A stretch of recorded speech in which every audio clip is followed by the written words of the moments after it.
जागतिक आदिवासी दिनानिमित्त इशाद भाई जागीरदार यांच्यातर्फे हिरेभवानात घेण्यात आला महिला मेळावा। कार्यक्रमाचे उद्घाटन नेत्यांच्या वतीने झालेलं आहे।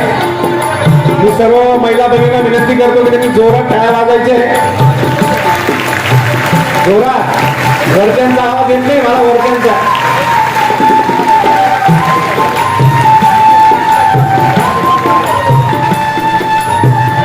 या ठिकाणी दीप प्रज्वलनाचा कार्यक्रम झालेला आहे।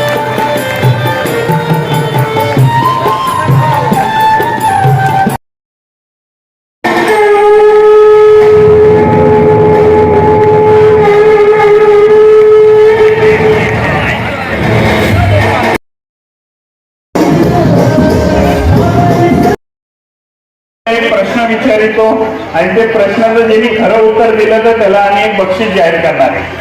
तर सर्वांनी शांतता ठेवावी।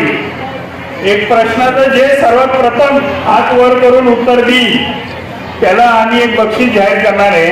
तर मला या ठिकाणी आपण आदिवासी समाजातून येतो, आपण आदिवासी समाजाचं प्रतिनिधित्व करतो, तर मला हे सांगा की जागतिक आदिवासी दिन हे कुणी जाहीर केलं? कोणी जाहीर केलं?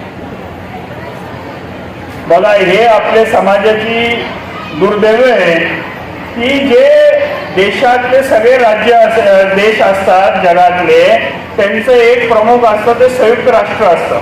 सरकारांचं सरकार म्हणजे संयुक्त राष्ट्र, आणि ते संयुक्त राष्ट्राने 1994 साली जागतिक आदिवासी दिवस हे जाहीर केलं। तर म्हणजे आदिवासी समाजाला महत्व द्यायचे जगातल्या सरकारने केलं, भारतातल्या नाही जगातल्या सरकारने। हे आपल्यासाठी अभिमानाची बाब आहे आणि त्यामुळे आज आपण 9 ऑगस्टला जागतिक आदिवासी दिवस साजरा करतो।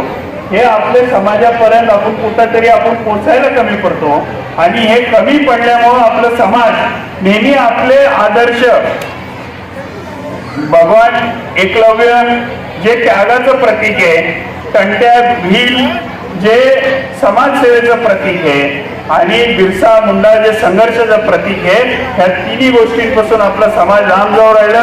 आपल्याला आपल्या समाजाचा इतिहास माहित नाही पडत, आणि त्यामुळं आपला समाज भरकटत जातो, आणि एक अशी परिस्थिती देशात निर्माण होती की आपल्या समाजाला चांगलं नेतृत्व भेटत नाही।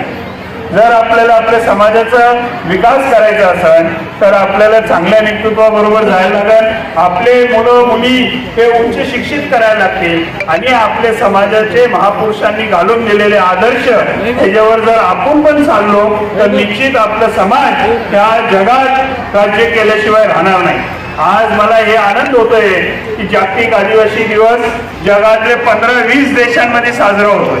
ब्राझील मध्ये साजरा होतोय, कॅनडा मध्ये साजरा होतोय, तायवान मध्ये साजरा होतोय, अनेक देशांमध्ये जागतिक आदिवासी दिवस, ज्या ज्या देशांमध्ये आदिवासी आहे त्या त्या देशामध्ये आदिवासी दिवस साजरा होतो। आणि एक मला एक सांगायचं की एक गोड गैरसमज आहे की आदिवासी फक्त भारतात आहे।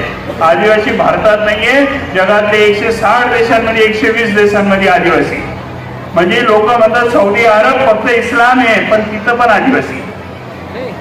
तर ही गोष्ट आपल्याला समजून घ्यायला लागणार आहे की आपण फक्त भारतापुरते नाहीये, आपण जगावर राज्य करणारा समाज आहे, आणि आपल्याला आपल्या समाजाला दिशा द्यायला पाहिजे।